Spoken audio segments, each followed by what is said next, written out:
Oke teman-teman, Assalamualaikum warahmatullahi wabarakatuh. Salam sehat, salam sejahtera bagi kita semuanya. Salam olahraga. Indonesia lolos ke 16 besar Piala Asia di Qatar tahun 2024. Berarti Indonesia telah mencetak sejarah. Berarti Sintayong adalah seorang pelatih kepala yang mempunyai misi yang sangat luar biasa. Padahal di luar sana masih ada pengamat-pengamat yang menginginkan Sintayong out atau keluar atau dipecat. Tetapi kalau kita melihat dari prospek-prospek berikutnya, prospek ke depan, Sintayong telah menunjukkan kualitasnya dengan baik. Dia menciptakan generasi-generasi muda olahraga Indonesia, tentunya sepak bola sangat luar biasa bagus. Dia memangkas dari generasi tua ke generasi muda. Berarti Pak Sintayong menciptakan sebuah fondasi persepak bolaan Indonesia. Itu tujuan Sintayong, dan akhirnya sekarang bisa kita lihat, walaupun pemain-pemain Indonesia itu sangat muda-muda, tapi Indonesia mampu mengimbangi pertandingan ketika melawan Irak, ketika melawan Jepang. Dan akhirnya Indonesia mampu mengalahkan Vietnam 0-1. Dan Indonesia walaupun terlepas dari model seperti apa, Indonesia telah lolos menjadi 16 grup atau lolos ke 16 grup Piala Asia. Oleh karena itu, mari kita simak penjelasan yang luar biasa dari seorang pengamat yang luar biasa, yaitu Bung Pinder. Karena Bung Pinder ini adalah sosok pengamat persepak bolaan Indonesia yang sangat objektif melihat tujuan Sintayong untuk memajukan Indonesia dalam persepak bolaan itu seperti apa. Tidak mengkritik seperti yang dilakukan oleh Bung Tol atau Bung Akmal Mahali. Tapi Bung Pinder ini sangat mendukung atau mensupport. Seperti halnya saya juga mendukung Bung Pinder menjadi pengamat yang sangat objektif, dan juga saya mendukung Bung Justin menjadi kepala atau pengamat persepak bolaan yang sangat objektif. Oleh karena itu, mari kita simak penjelasan Bung Pinder dalam menanggapi lolosnya Indonesia masuk ke 16 besar seperti apa. Mari teman-teman. Atau warganet yang saya hormati semuanya. Di konten terbaru hari ini sudah jelas dan pasti saya ingin membahas tentang timnas Indonesia yang berhasil lolos ke babak 16 besar dari Piala Asia tahun ini. Tentu keberhasilan ini adalah sesuatu yang menyenangkan bagi kita semua ya teman-teman, karena sebagai pemain ke-12 atau supporter dan pecinta timnas Indonesia, kita semua ingin agar timnas Indonesia bisa lolos dari fase grup. Dan keberhasilan ini juga membungkam mereka yang kerjanya hanya mengeritik Sintayong. Karena Sintayong adalah pelatih pertama yang berhasil membawa Indonesia lolos dari fase grup Piala Asia. Artinya ada sejarah yang tercipta di Piala Asia kali ini. Karena Indonesia dengan skuad termuda di Piala Asia, dan Indonesia sebagai salah satu tim dengan ranking FIFA terendah, justru bisa lolos ke babak 16 besar. Nah, jika teman-teman bingung kok Bung Binder tidak membuat konten dari tempat seperti biasanya, karena kan sudah saya jelaskan berkali-kali di konten sebelumnya bahwa saya sedang berada di luar negeri, dan saya akan kembali ke tanah air dalam beberapa hari lagi. Jadi nanti saya akan membuat konten dari tempat seperti biasanya, dari studio Triple D. Tapi walaupun saya di luar negeri, saya tetap memantau perkembangan dari timnas Indonesia. Saya tetap menonton pertandingan-pertandingan dari timnas Indonesia di Piala Asia. Jadi teman-teman, seperti yang juga saya jelaskan sebelumnya, juga di platform lainnya ya, bahwa kalau kita berbicara tentang peluang, maka tentu Indonesia punya peluang untuk lolos dari fase grup. Karena yang namanya peluang itu adalah, atau yang artinya peluang itu adalah kesempatan. Tapi kan kita juga perlu realistis bahwa memang peluang dari Indonesia untuk lolos itu tipis. Tapi dengan hasil akhir antara Oman versus Kyrgyzstan yang berakhir imbang, maka Indonesia menjadi salah satu dari 4 tim peringkat ketiga terbaik yang lolos. Terus apa kunci sukses dari Indonesia? Kesatuan di antara para pemain. itu terlihat jelas di permainan timnas Indonesia di 3 pertandingan fase grup. Salah satu komentator Lawan Irak, Indonesia kalah dengan skor 3-1, tapi berani bermain Spartan, berani memberikan counter pressing. Sayang saja koordinasi atau komunikasi di lini pertahanan tidak berjalan dengan baik. Itu dimanfaatkan oleh para pemain Irak. Tapi Indonesia bisa mencetak 1 gol dari Marcelino Ferdinand. Good goal, right? Ada teamwork. Yaakob Sauri yang memberikan umpan. Second match lawan Vietnam, kita sikat Vietnam. Ya kan? Padahal Vietnam biasanya menyulitkan kita. Kali ini di venue netral, kita bisa menang. Oke, golnya dari penalti, tapi gak ada masalah. Dan yang mencetak gol adalah Asnawi Mangku Alam. Bukan striker, bukan midfielder. Jadi pemain yang bermain di posisi fullback sebelah kanan atau wingback bisa mencetak gol dengan baik. Ya kan? Akurat finishingnya dari penalti. Match ketiga lawan Jepang nggak buruk juga permainan dari timnas Indonesia, tapi ya itu dia lagi-lagi koordinasi di lini pertahanan yang lemah dan juga transisi dalam membangun counter attack yang nggak berjalan dengan rapi. Nah ini adalah PR juga bagi Sintayong, tapi saya yakin dalam beberapa bulan ke depan hal ini akan bisa dibenahi karena ya ini pemain-pemain muda semua teman-teman, wajar pemain-pemain muda itu kadang-kadang melakukan kesalahan atau komunikasinya gak jalan, apalagi ada juga beberapa pemain baru diaspora Indonesia. Dan teman-teman sadar gak sih, ya terutama bagi teman-teman yang biasa mengeritik bahkan sampai menghina dan menghujat para pemain yang berasal dari kompetisi domestik kita, bahwa ini 3 gol yang dicetak Indonesia juga karena andil dari para pemain yang sebelumnya pernah bermain di kompetisi domestik atau yang berasal dari kompetisi domestik kita, ya kan? Di match pertama Marcelino mencetak gol, umpannya diberikan oleh Yaakob Sauri. Marcelino juga sebelumnya kan bermain di Persebaya Surabaya, betul kan?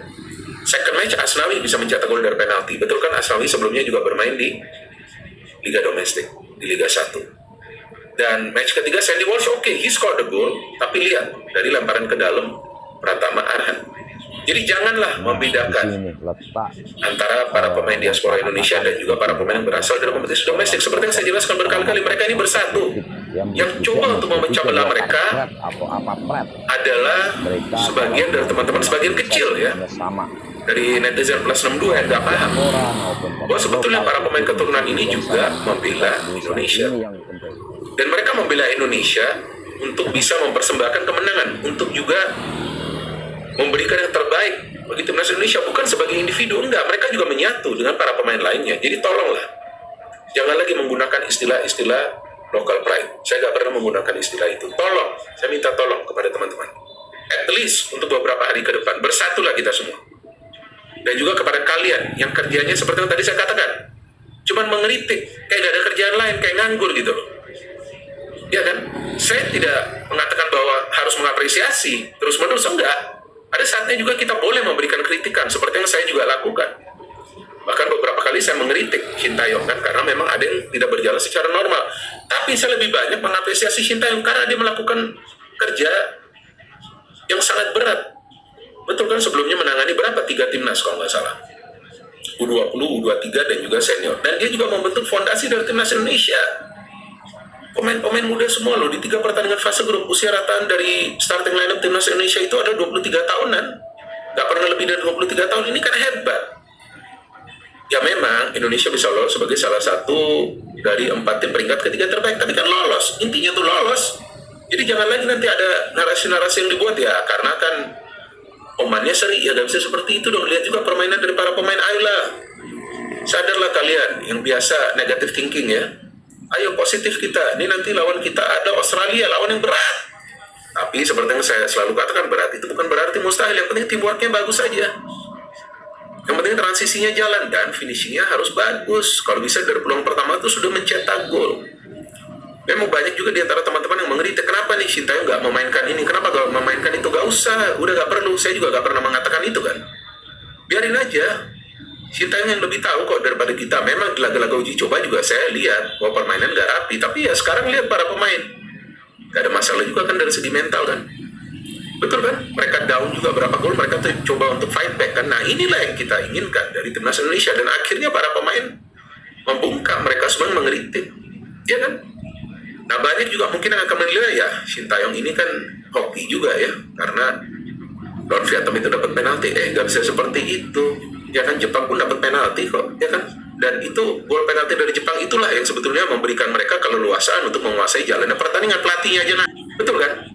Nah, inilah momennya bagi kita semua untuk bersatu, teman-teman. Ini adalah sejarah loh ini, timnas Indonesia bisa lolos dari fase grup. Jadi memang seperti yang saya selalu katakan, kuncinya adalah kesatuan dan juga ketenangan. Terlihat para pemain itu tenang. Cuma ya 1-2 kesalahan itu yang perlu diminimalisir. Kalau bisa jangan sampai terjadi lagi di match lawan Australia ini. Match lawan Australia ini kalau bisa kita lolos ke perempat final, kenapa gak bisa? Tapi akan lebih berat karena Australia ini kan sebetulnya kan bukan tim asal Asia, tapi mereka kemudian masuk ke Asia. Postur tubuh mereka memang lebih tinggi, lebih kekar. Cuman ya kita juga gak akan kalah kalau kita mainnya rapi. Artinya kembali lagi kepada taktik dari Sintayong. Nah, ini yang menarik dari Sintayong. Bisa juga nanti dia bermain terbuka lawan Australia. Kenapa enggak? Udah nanti tulus. Karena ini udah bukan namanya cari poin. Ini namanya adalah cari kemenangan untuk bisa lolos. Apalagi kalau baru penalti kan ya itu seperti lotre ya. Ya belum tahu juga siapa yang akan menang. Jadi ini menarik juga nih, nanti tanggal 28 ya. Tanggal 28 itu hari Minggu ya. Nah, saya sudah di Jakarta tuh nanti tuh. Nah, jadi teman-teman, Sintayong ini memang adalah pelatih yang peduli dengan perkembangan timnas Indonesia. Maka itu dia mengambil resiko besar karena dari awal mengawinkan pemain-pemain muda. Dan jangan lupa juga jasa dari Sintayong yang membawa timnas Indonesia sebelumnya lolos ke Piala Asia setelah belasan tahun absen dengan mengandalkan juga pemain-pemain muda. Dan pada saat itu tidak ada pemain-pemain diaspora Indonesia, hanya ada Mark Klok yang merupakan pemain naturalisasi tapi bisa lolos ke Piala Asia. Betul kan, timnas U20 juga dia bawa lolos, timnas U23 juga dia bawa lolos. Ya mungkin orang akan mengatakan ya kan pelatihnya memang dia bukan seperti itu bos, gak gampang. Dan saya yakin yang paling stres adalah Sintayong, karena dia yang awalnya mengatakan bahwa targetnya adalah untuk membawa Indonesia lolos dari fase grup, dan ternyata target itu sudah terpenuhi. Jadi saya harapkan seperti yang saya jelaskan di konten sebelumnya, bahwa karena Sintayong membangun fondasi dari timnas Indonesia, maka tidak ada salahnya juga agar kontrak dari Sintayong ini diperpanjang. Karena kalau nanti pelatih baru yang masuk, ini hanya pengamatan saya ya, atau juga feeling saya, insting saya, ini naluri saya ya, kalau ada pelatih baru yang masuk, takutnya komposisi pemain ini akan berubah besar secara besar-besaran, dan itu juga akan mengganggu perkembangan dari timnas Indonesia. Saya ngomongnya agak susah karena di sini lagi dingin, tapi saya di kamar hotel nih. Jadi di kamar hotel gak berapa dingin ya, tapi ya memang di sini pagi hari ini masih pagi ya, di sini sekitar jam 8, suhunya adalah antara 8 sampai 9 derajat Celcius. Wah, dingin sekali teman-teman. Tapi walaupun dingin, saya semangat 1000% karena timnas Indonesia lolos dari fase grup Piala Asia. Dan seperti yang saya selalu katakan, bahwa ayo kita bersatu, kita sebangsa setanah air, kita dukung timnas Indonesia agar mereka bisa bermain sebaik mungkin. Dan seperti yang saya selalu katakan, kita tenang saja, kita jangan over expect, kita jangan berharap secara berlebihan, tapi kita berdoa dan terus mendukung timnas Indonesia.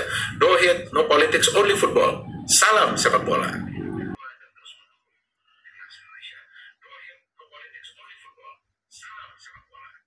Oke teman-teman, itulah tadi penjelasan atau pemaparan oleh Bung Pinder. Oleh karena itu, kalau kita berpikir ingin Indonesia itu persepak bolanya maju, kita tidak harus berpikir atau melihat lokal pride atau kata narasi-narasi lokal pride tersebut. Karena di dalam lokal pride tersebut memisahkan antara pemain lokal dan pemain diaspora. Dan itu menurut saya sangat merusak persepak bola Indonesia.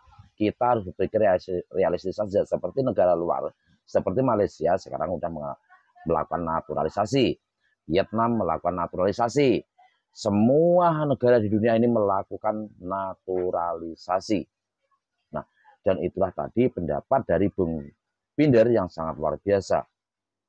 Memang ada salah satu pengamat politik seperti Bung Toel dan Marhali itu juga mengkritik Sintayong mengenai memajukan persepak bola Indonesia. Tapi sekarang bisa kita lihat, Sintayong telah membangun fondasi persepak bola Indonesia dan akhirnya sekarang bisa lolos masuk ke 16 besar, walaupun masuk menjadi 4 klub terbaik, peringkat 4 terbaik. Salam sehat, salam olahraga untuk Indonesia. Oh lupa, masih ada lupa. Besok Minggu mari kita tonton di RCTI atau di News TV itu pertandingan Indonesia melawan Australia di babak 16 besar, teman-teman. Ayo kita support, kita berdoa untuk menangkan Indonesia. Salam Indonesia Merdeka.